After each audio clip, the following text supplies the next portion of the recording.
Hey YouTube. Yeah, I've not. So I've decided to give up on the doing this video every day. It seems to be a bit. On Friday I didn't manage to do one, and I was like, sod it. So I'm just doing whenever I feel like it now.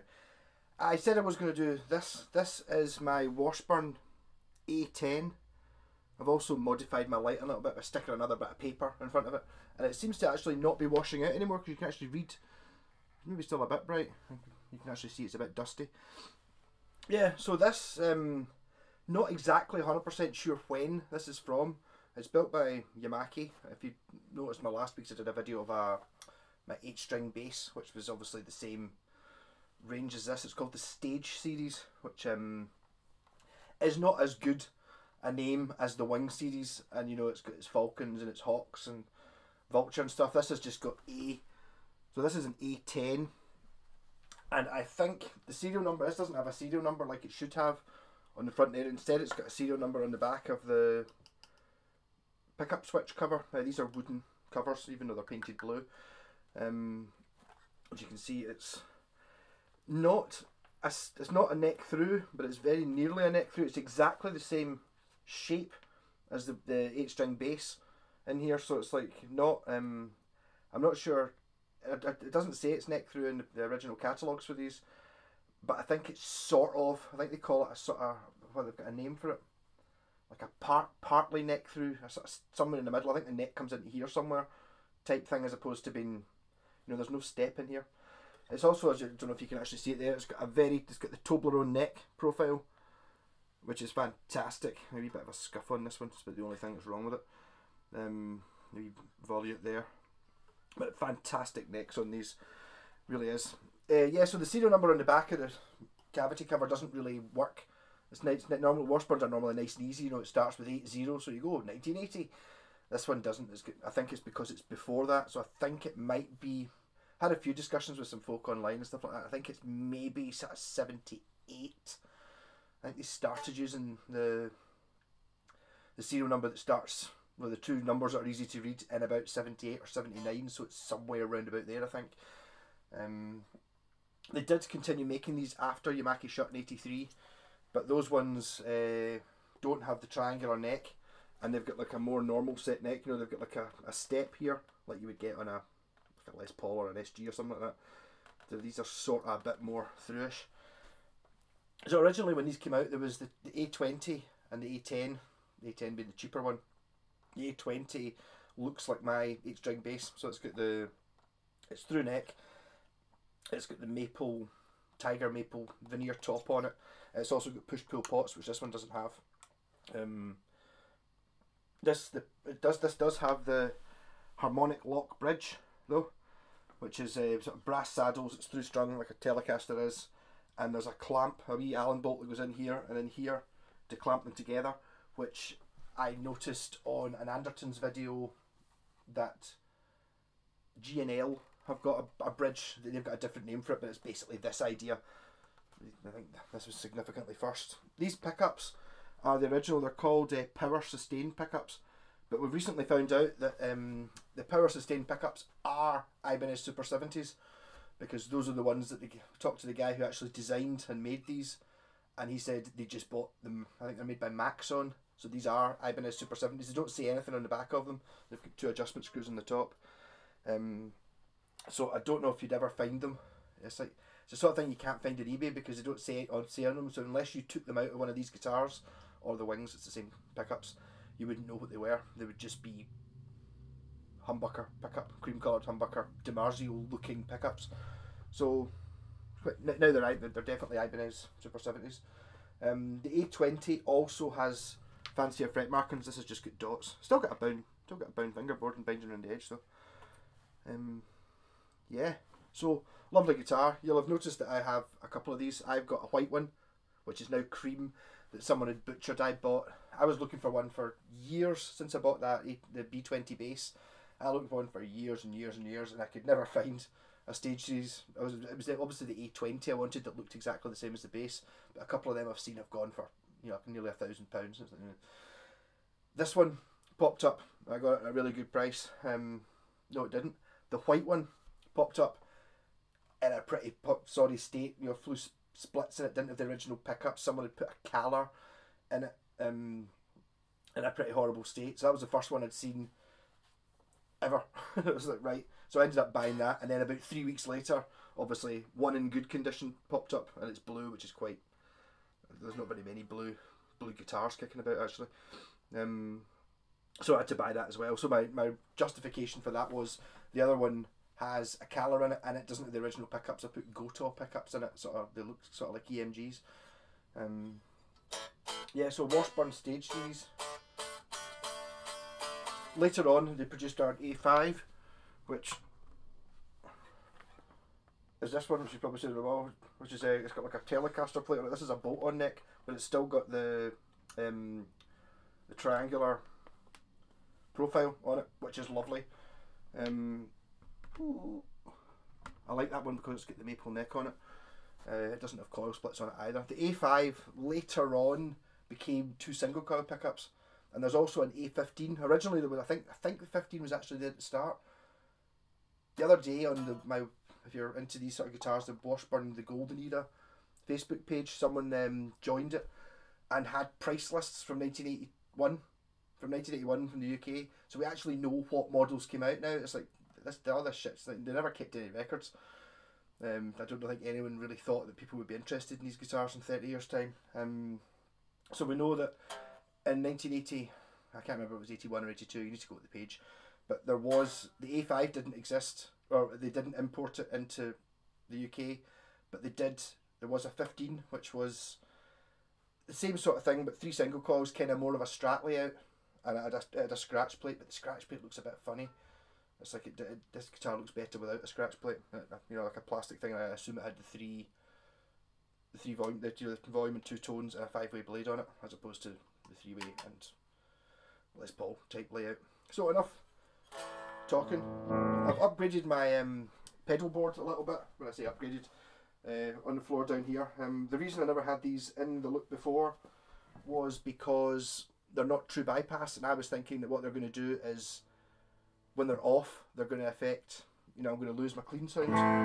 So what I've done is I've built a loop pedal, which I've used before. I used it as a test to see if you go back as to whether true bypass makes any difference to your tone in my setup, not necessarily if you're playing it, you know, gig rig or in a studio or anything like that.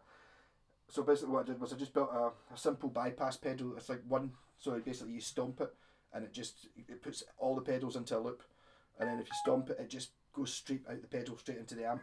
And with all the 11 pedals or whatever it is, I couldn't tell the difference whether it was on or off, apart from the fact that when it was on you could stomp on the pedals and they did something, when it was off they didn't. So I've used the same thing here to see if there was any difference. So these 2 new pedals are not bypass. So maybe if I don't stand between the mic and the amp and then hit the pedal.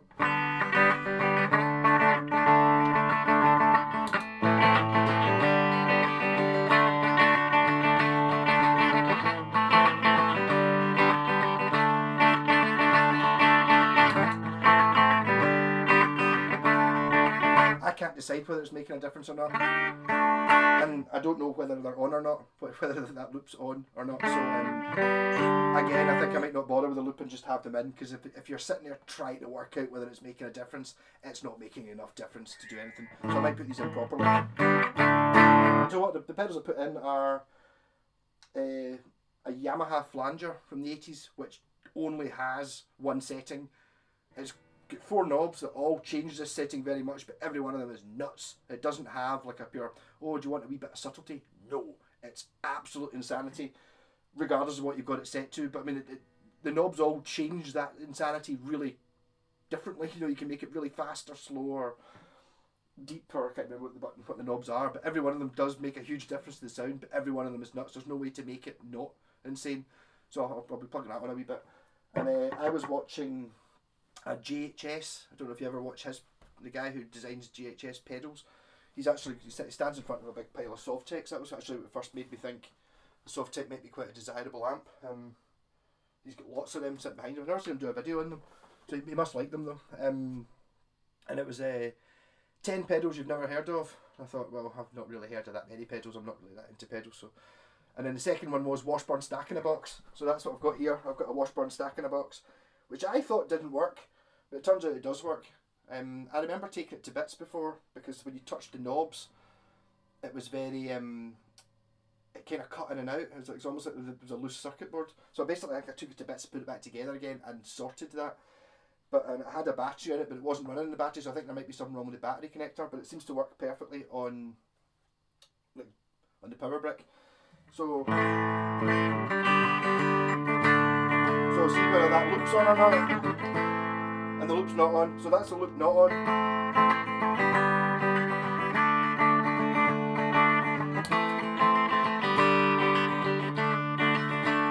Maybe it's making it, if anything it sounds a wee bit brighter maybe.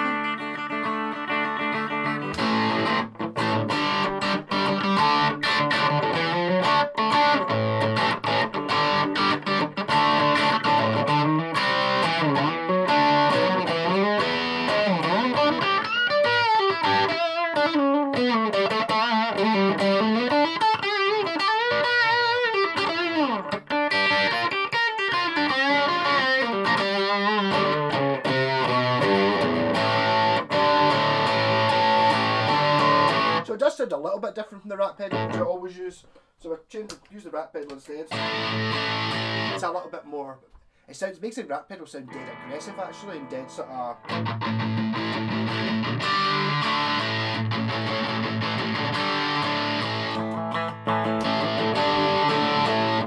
But stacking the box is obviously meant to make it sound like a Marshall stack. Incidentally, actually, what I did know about the JHS pedal guy, he had the later on version. So I've got the original stack in a box, which is in a different shape to enclosure. I remember seeing an advert, like obviously I didn't have a guitar magazine in 1980, whatever it was, but an advert for it, and it was something to do with having 3 chips in it, or something like that.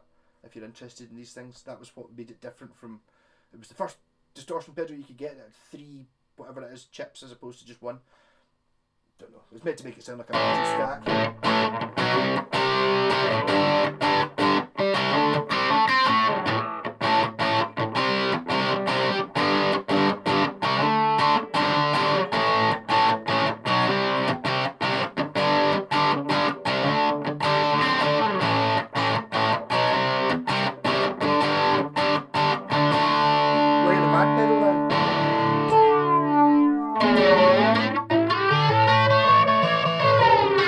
To have a volume on it, which is really annoying.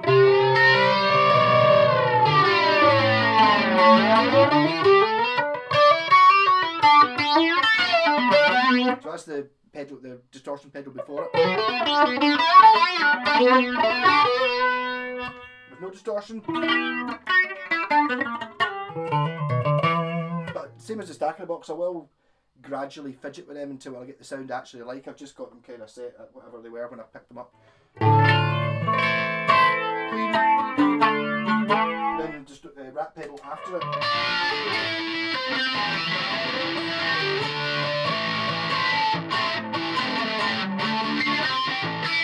And that's as little effect as I can get out of that pedal.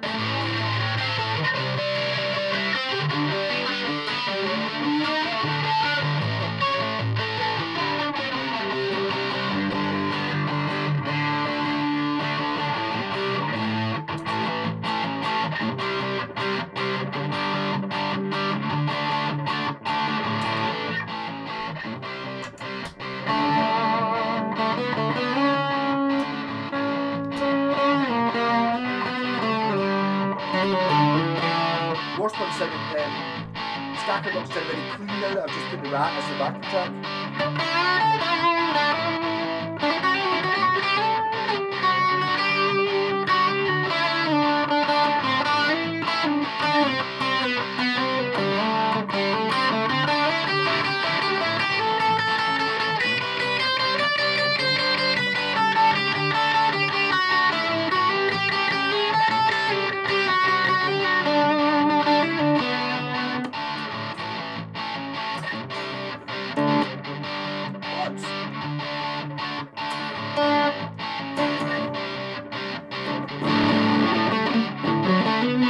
First thing that switch has worked.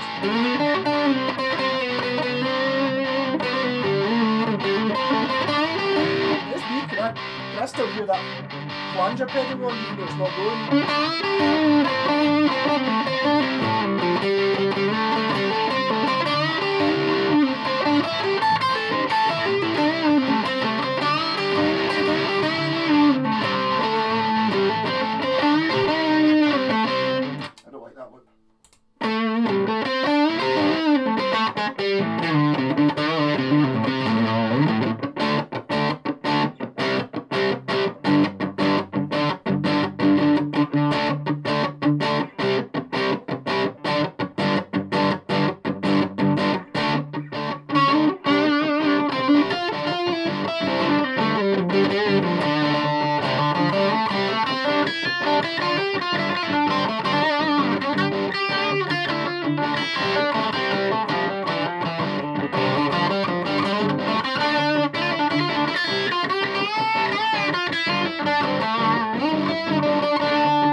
noisy beast.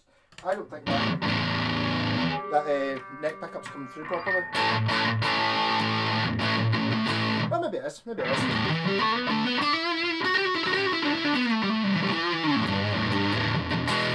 But I recommend everyone should try a deep V neck. They're awesome. This guitar, there's a signature model by, what's the guy's name, Howard Leese or something like that, from Heart, and there's a video which, if I can find it, I will stick in the link down there, of Heart playing, and he's got a pink one of these, and the riff he's playing on is, it's like an amazing riff, and you think, yes! It's always good when you find a guitar you've got and there's someone playing it on stage, and the riff he's playing on is pure stunning. I can't remember what the riff goes like or anything like that. There's also a video of UFO, you know, Dr. UFO playing on, what was it called? Was it called Rock Goes to College? Something like that, not Top of the Pops, but or Old Grey Whistle Test, but that sort of thing. And they're playing, I think it's 4 songs, and I think the first song on it they're not playing these, but in the second song they've all got them. So like the rhythm guitar's got like a blue one, the lead guitar's got a red one, and the bass player's got the bass version of one. So it's like the whole, I think they were sponsored, or they maybe got them free or something like that. But amazing guitars. These are not quite, well, this is the cheaper version of it, but still the build quality on these is absolutely stupendous. It really is. I always like the headstock as well, because it kind of matches this bit. So there's the headstock. Called the hockey stick for obvious reasons. Like a proper actual hockey stick, you can imagine. Yeah, so rocking. Actually, that was one of the reasons I was so pleased with when I got the A5 off the guy down the road, James. The guy who's got more washburns than me. I genuinely thought that I had the most washburns in the world, if not in the world, in the UK, if not in the UK, in Scotland, if not in Scotland, in Glasgow. And it turns out that there's a guy who's lives like 3 miles away, has got more. And you're like, I've got more. I've got all the wings though. He's kind of more all washburns, whereas I'm more the sort of the early this era stage series, wing series, force series, early force series.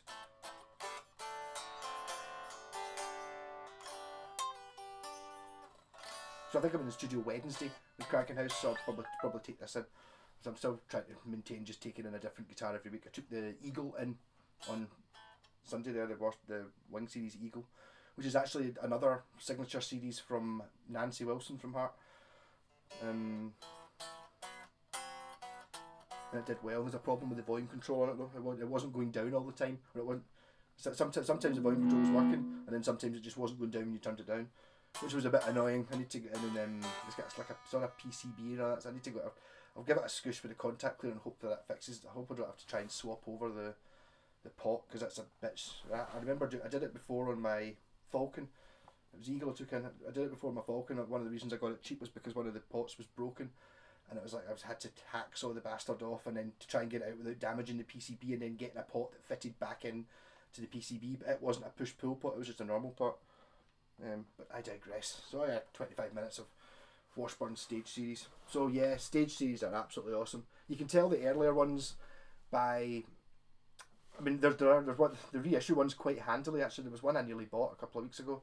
The guy only wanted 120 quid for it. It was a reissue one, so it's not the same quality as this, but the shape was still damn cool. They quite handily say reissue series on the headstock, but the ones after this, so this would be a sort of 1970, late 70s. I'm not sure when they actually came out, to 83 model, and then from sort of mid 83 to 86 or 87 or something like that, they still made them. But the way you can tell is they now have a notch here. It's not like a smooth neck join. They don't have the V-shaped neck, and not all of them, but some of them don't have this button, don't have the pickup switch here. It's here. Not really sure exactly where they come in. There's a BBR version of this I've seen, which is it's BBR, isn't it? It's black. Everything's black apart from it's got red binding and red highlights and pickups and red numbers on the knobs and stuff like that. It's like, well, black, red. It's not this model though. That's the later on built by Chushin one. This is a Yamaki number. So Yamaki rocking. If anyone's got an A20 they want to sell me, I'll give you a couple of Buckfaster casters for it. Rock and roll. I notice I'm not doing an Iron Brew guitar, but I'm dressed exactly like a can of Iron Brew with this guitar.